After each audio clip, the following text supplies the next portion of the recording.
kasih. Bapa Surgawi, pagi ini kami datang kepadamu. Kami sungguh mengucap syukur karena Engkau ada di tengah-tengah kami. Engkau Allah, Engkau Tuhan yang berdaulat untuk kami. Dan pagi ini Tuhan, kami boleh memperingati kematian Kristus. Karena Kristus mati sangat-sangat penting untuk kami. Karena kematian Kristus kami semua diselamatkan. Baik kami umat-Mu di tempat ini maupun seluruh keluarga kami, bahkan juga semua orang yang percaya. Kami semua ditebus dengan darah yang mahal. Pagi ini kami mau duduk diam, mau fokus mendengarkan firman Tuhan. Siapapun kami mendengar firman Tuhan ini boleh dikuatkan, dipulihkan kembali hidup kami. Terima kasih Bapak, berbicara buat kami dan kami siap diberkati oleh Tuhan. Ini doa kami dalam nama Tuhan Yesus. Kami berdoa dan mengucap syukur. Umat Tuhan yang siap diberkati oleh firman Tuhan, mari katakan amin sama-sama. Amin, amin. Selamat pagi, salam semua. Ya, hari ini kita memperingati kematian Kristus. Dan kematian Kristus itu sangat berharga bagi kita. Sekali lagi terima kasih buat teman-teman yang melayani pagi ini. Biarlah kita boleh mengalami berkat-berkat Tuhan pada pagi hari ini. Firman Tuhan pagi ini kita akan membaca bersama-sama dari kitab Lukas. Kitab Lukas pasal 23. Kitab Lukas pasal 23 ayatnya yang ke-28.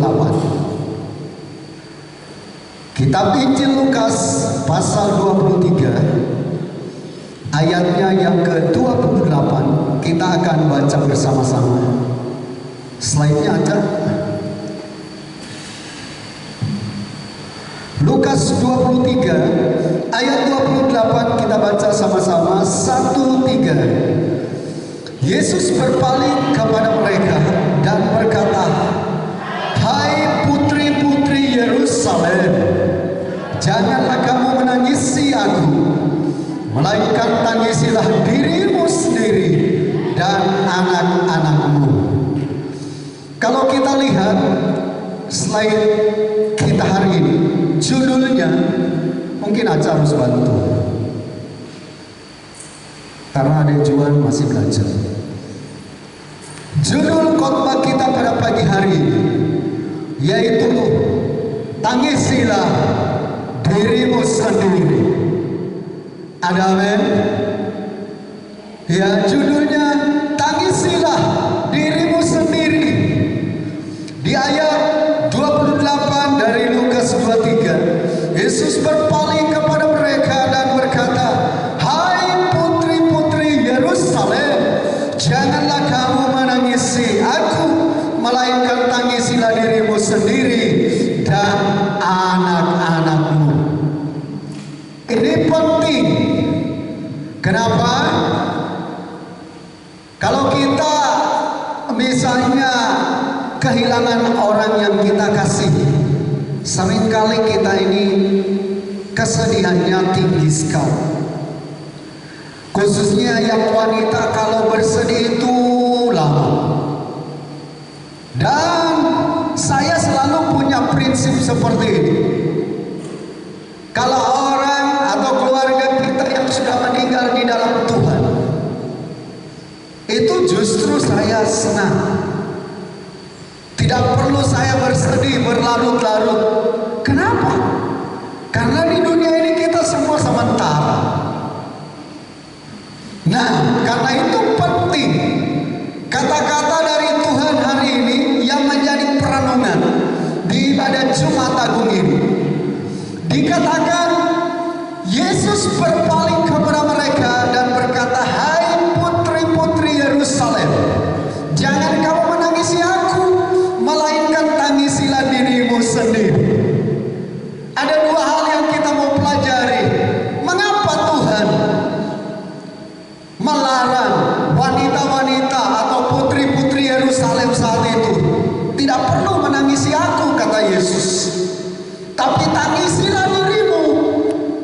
dan juga anak-anakmu. Kita akan belajar dua hal penting. Mengapa Yesus tidak mau ditangisi? Yang pertama kita belajar sebab Tuhan Yesus adalah Allah. Jadi Yesus tidak perlu ditangisi. Makanya saya selalu ingatkan kepada umat Tuhan, jangan pernah belain Yesus. Yesus dihina, dihujat, dimaki-maki, tidak perlu kita membela Yesus. Bahkan Yesus menderita, kita tidak perlu bersedih. Saya ingat waktu film The Passion of the Christ keluar pertama, itu saya nonton. Saya bukan menangisi Yesus karena disiksa, karena dimahkotai duri, kemudian dicambuk 39 kali cambuk Romawi, yang cambuknya kalau masuk dalam tubuh ditarik, semua daging ikut. Saya bersedih bukan karena Yesus ditombak, dimahkotai duri, disiksa, diseret, dipukul pakai bambu, diludahi. Justru saya sedih karena Kristus mati bagi orang yang berdosa. Ada amin? Jadi umat Tuhan hari ini diingatkan, kita tidak perlu, atau wanita-wanita putri-putri Yerusalem tidak perlu menangisi Yesus. Kenapa? Alasan yang pertama, sebab Tuhan Yesus adalah Allah. Katakan Yesus adalah Allah. Makanya kalau ada orang mengatakan Yesus manusia biasa, Yesus ini adalah hanya cerita dongeng, bahkan cerita Yesus dimanipulasi, saya mau kasih tahu, semua itu adalah hoax. Yesus adalah Tuhan, Yesus adalah Allah. Beri tepuk tangan buat Dia. Dia Allah, tidak perlu kita tangisi. Tuhan Yesus adalah Allah yang memiliki kuasa, otoritas penuh atas alam semesta. Amin. Jadi pulang dari tempat ini, kalau lagi nonton film The Passion of the Christ, tidak perlu kita bersedih karena Yesus mati di atas kayu salib, tapi kita bersedih karena Yesus mati buat orang yang berdosa ini. Ada amin? Kita bersedih karena masih banyak keluarga-keluarga kita yang hidup dalam dosa. Kita nggak perlu bersedih karena Yesus mati. Walaupun kita nyanyi melo di atas kayu salib, kita pandang, nggak perlu. Ada amin?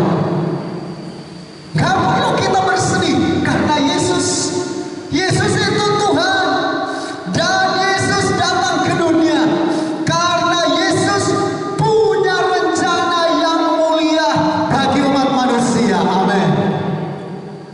Yesus datang ke dunia karena Dia siap menjadi juru selamat.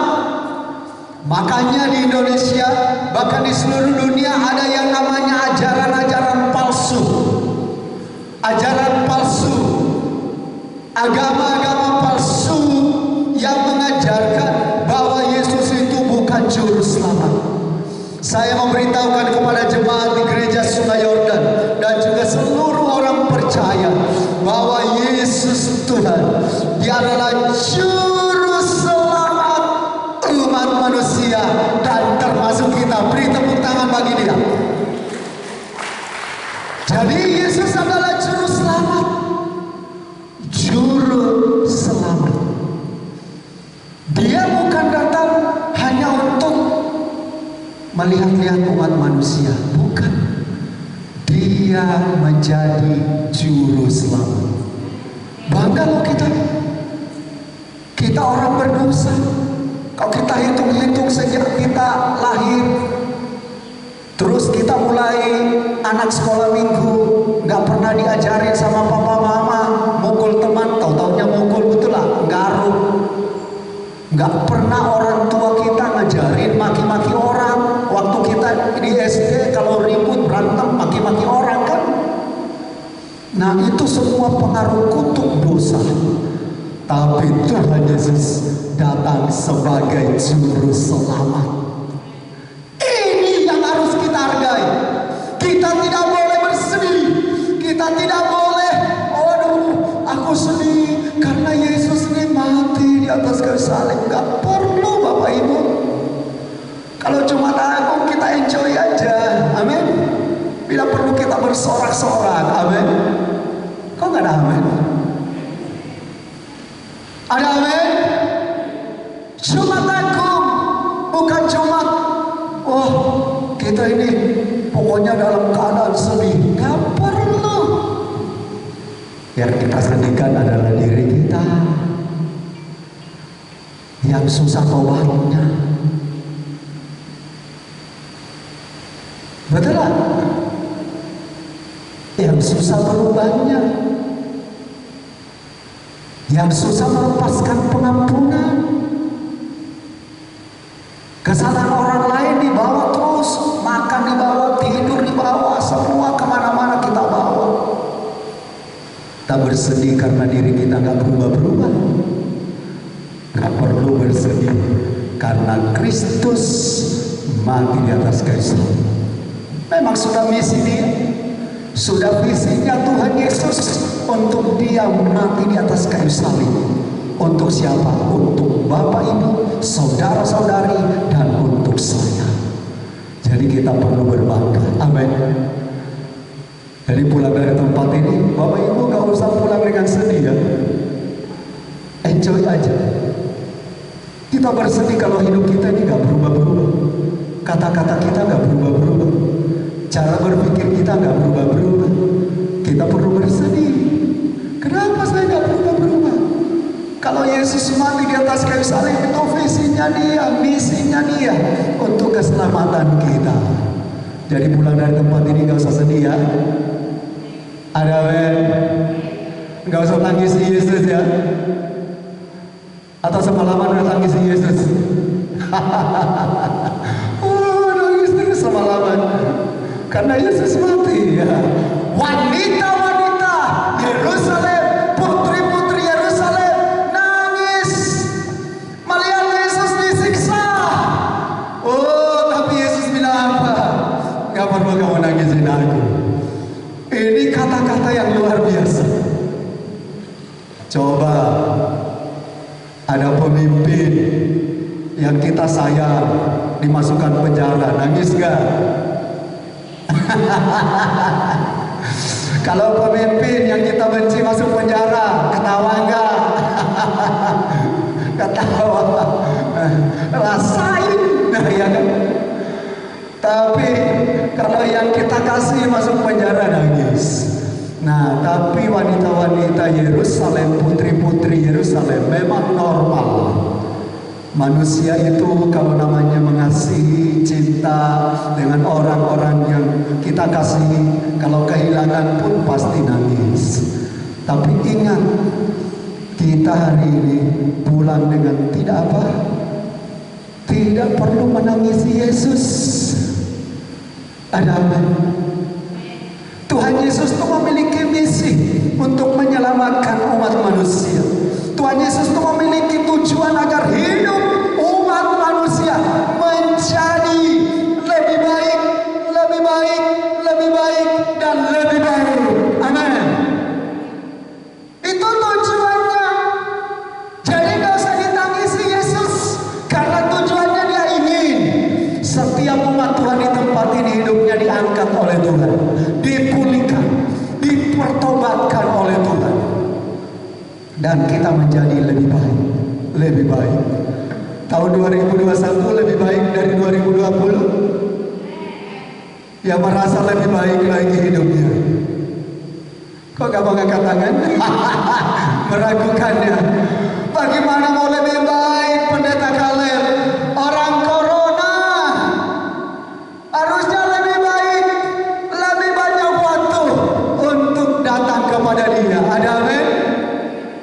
Ada amin? Atau sama aja? Atau lebih parah 2020? Nggak ada lagi waktu untuk menyembah Tuhan.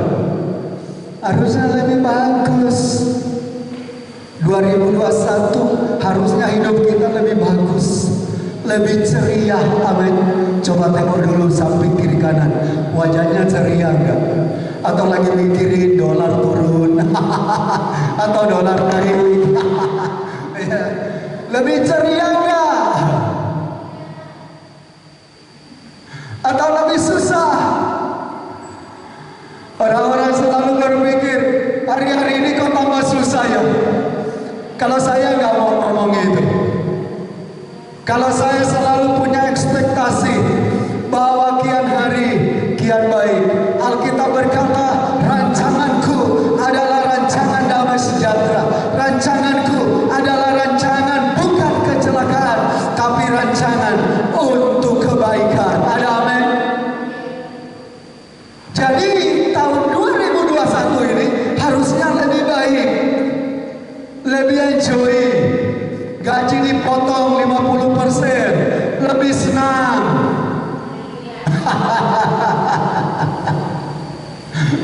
Haleluyanya ini tulus atau terpaksa? Memang gak mudah, tapi iman kita dong selalu berkata ini lebih baik. Ada amin? Yang usaha ini lebih baik, harus lebih baik. Selalu perkatakan, Tuhan diberkati usaha saya, diberkati apa yang aku kerjakan dengan tanganku. Nah itulah yang membuat kita merasa lebih baik. Belum laku sih dagangannya, tapi hati kita sudah menjadi hati yang luar biasa. Ada amin? Harus lebih indah. Masa tahun bertambah, umur kita bertambah, bahkan orang mengistilahkan umur kita berkurang. Masa kita makin depresi? Harus tambah enjoy dong, amin. Ya, umur 70 tahun tambah enjoy, umur 50 tahun tambah enjoy, umur 80 tahun tambah enjoy. Kenapa kita enjoy? Karena Kristus yang membuat kita enjoy. Kok gak ada amin Bapak Ibu? Bapak Ibu gak mau enjoy? Ini penting. Jadi Bapak Ibu, hari ini kita belajar pelajaran yang unik. Tidak perlu kita mengasihani Yesus. Jadi kalau kita lagi di tempat mana tiba-tiba ada orang tahu kita ini pengikut Kristus, kemudian Kristus mulai dihina, ya, Kristus mulai dimaki-maki, kita nggak perlu belain. Gak perlu belain Tuhan. Waktu Petrus coba belain Tuhan, kemudian dia ambil pedangnya dari sarungnya, dia potong telinga Malkus, putus. Yesus bilang tidak boleh. Diambil lagi itu telinga, ditempel. Luar biasa ya. Jangan coba-coba putusin telinga orang terus coba-coba tempelin, ya kan? Hanya Yesus sanggup melakukan itu. Yesus nggak pakai lem Yesus nggak pakai lem apapun juga Korea. Yesus dengan otoritasnya pulih telinganya Malkus.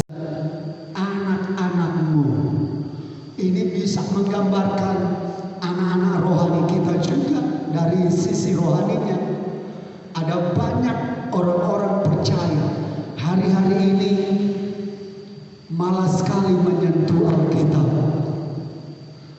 Inilah yang perlu kita tangisi, betul? Alkitab nggak pernah disentuh, Alkitab tidak pernah dibaca, padahal Alkitab ini adalah suara Tuhan. Alkitab ini adalah firman Tuhan. Pulang dari tempat ini, buat komitmen baru. Aku mau membaca, aku mau merenungkan firman Tuhan. Aku mau menangis di hadapan Tuhan. Selama ini waktu-waktu saya hanya habis begitu saja. Mari kita pulang dari tempat ini, kita Kita harus komitmen. Kita tangisi diri kita, kelemahan kita di hadapan Tuhan. Ada amin. Saya ingat waktu wanita pendarahan. Pendarahannya hanya 12 tahun. Lama ya. 12 tahun itu lama sekali. Dan dokter Lukas menceritakan wanita ini sudah habis-habisan.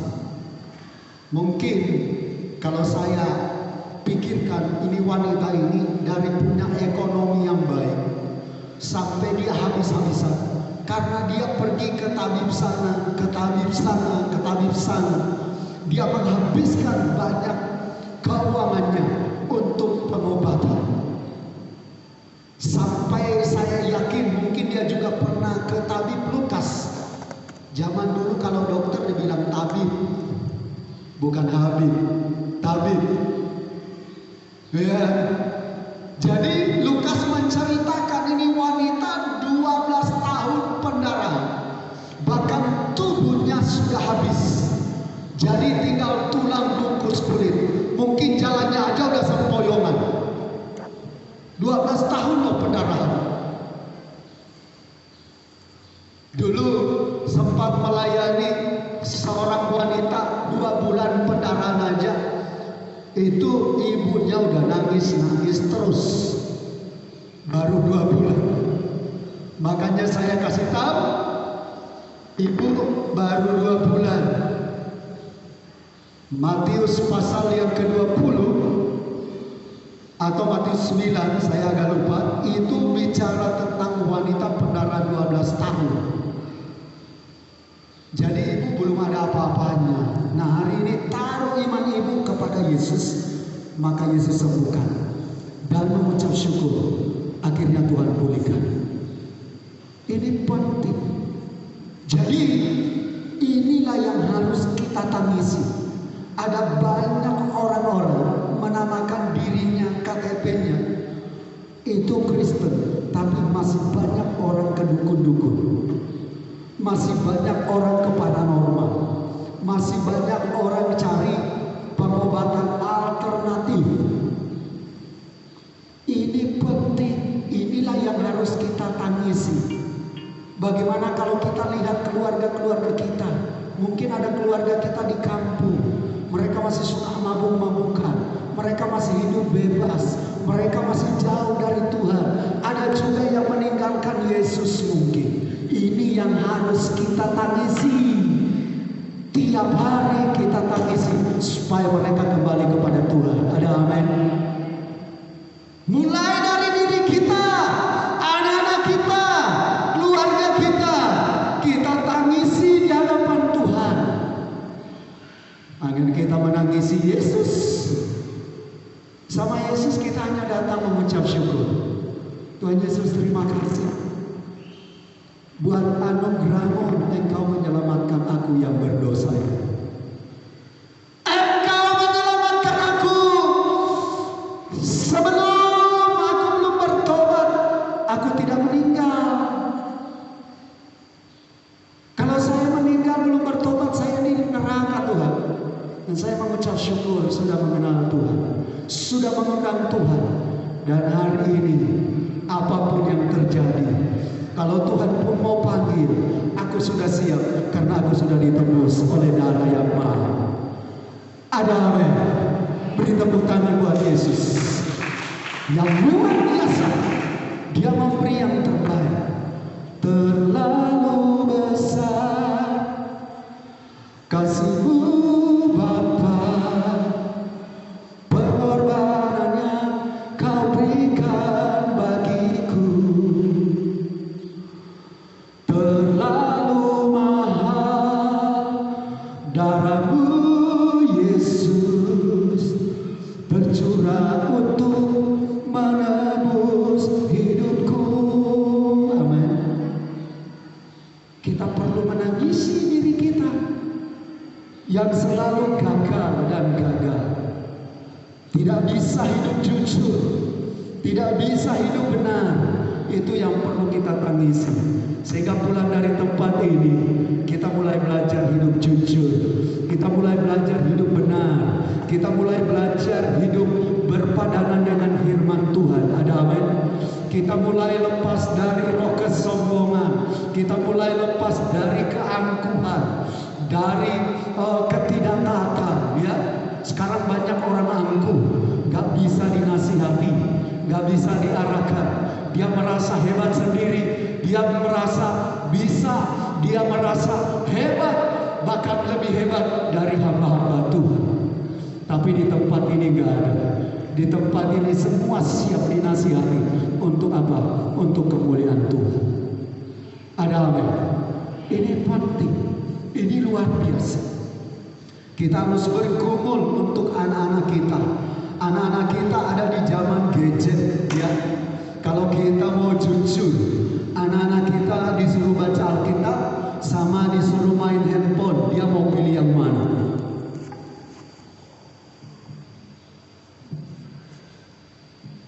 Pasti main handphone. Termasuk saya dan Bapak Ibu juga, betul? Kalau suruh buka Alkitab sama buka WhatsApp, Facebook, buka Instagram, lebih suka buka Alkitab atau semuanya itu?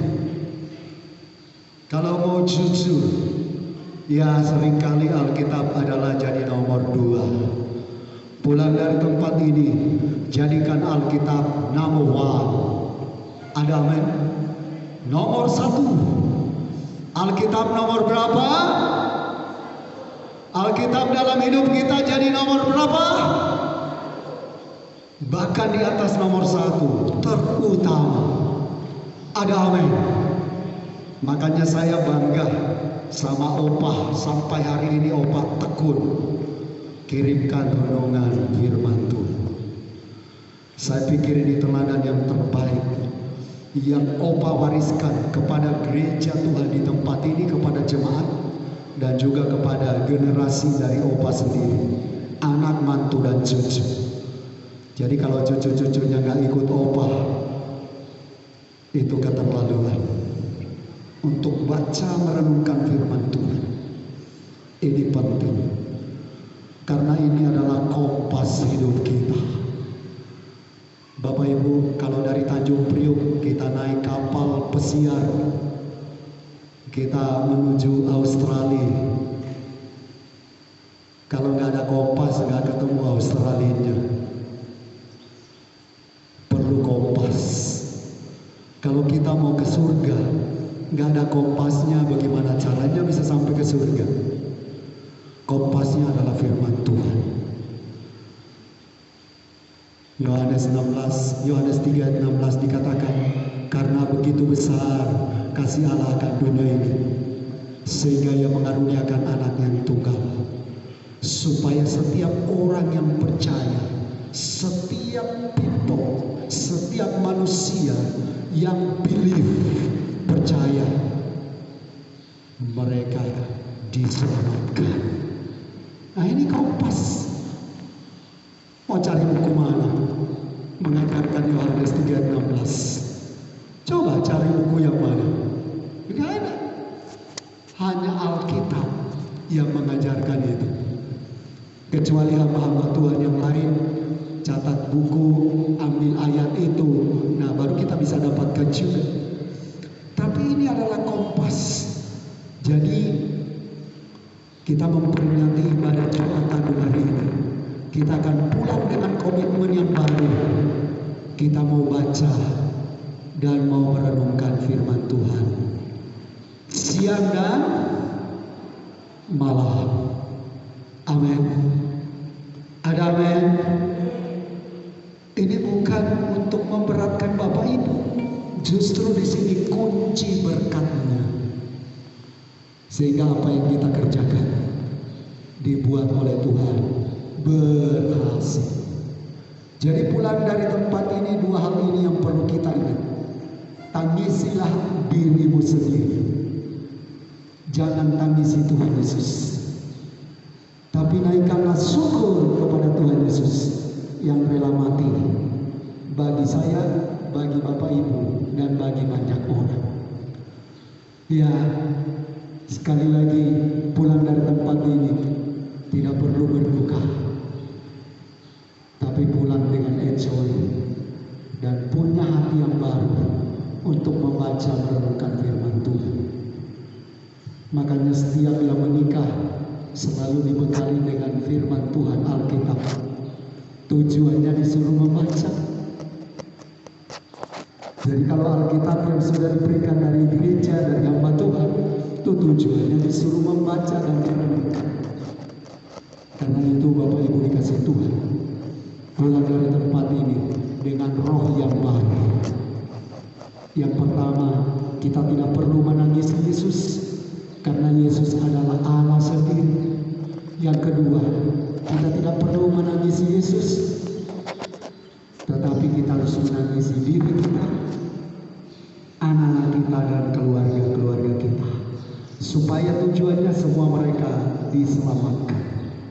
Mari kita tunduk kepala, kita berdoa bersama-sama. Terima kasih Bapa, kami mengucap syukur buat firman hari ini mengingatkan setiap kami. Yesus berkata kepada wanita-wanita dan putri-putri Yerusalem, janganlah tangisi aku, tangisilah dirimu sendiri. Artinya kami tidak perlu menangisi Yesus juga, karena Yesus adalah Allah yang punya otoritas dan kuasa. Yesus tidak perlu ditangisi karena misinya untuk menyelamatkan kami. Yesus tidak perlu ditangisi karena tujuannya supaya hidup kami lebih indah dan lebih indah. Dan pagi hari ini juga Yesus mengingatkan, tangisilah dirimu dan anak-anakmu. Tuhan, kami rindu untuk seluruh keluarga-keluarga kami, anak-anak kami, hari-hari ini supaya semakin cinta Tuhan, supaya semakin sungguh-sungguh kepada Tuhan. Karena itu Tuhan, Engkau memberkati kami semua. Ini doa kami ya Tuhan. Biarlah kami pulang dari tempat ini, dari rumah Tuhan ini, punya roh yang baru untuk kami mulai belajar firman Tuhan, membaca dan merenungkan firman Tuhan, memperkatakan dan menjadikan doa dalam hidup kami. Terima kasih Bapak, berbicara terus bagi kami, ingatkan terus bagi kami, supaya kami semakin sungguh-sungguh kepadamu. Ini doa kami, dalam nama Tuhan Yesus kami berdoa mengucap syukur. Yang diberkati dan siap menjadi berkat, katakan amin sama-sama.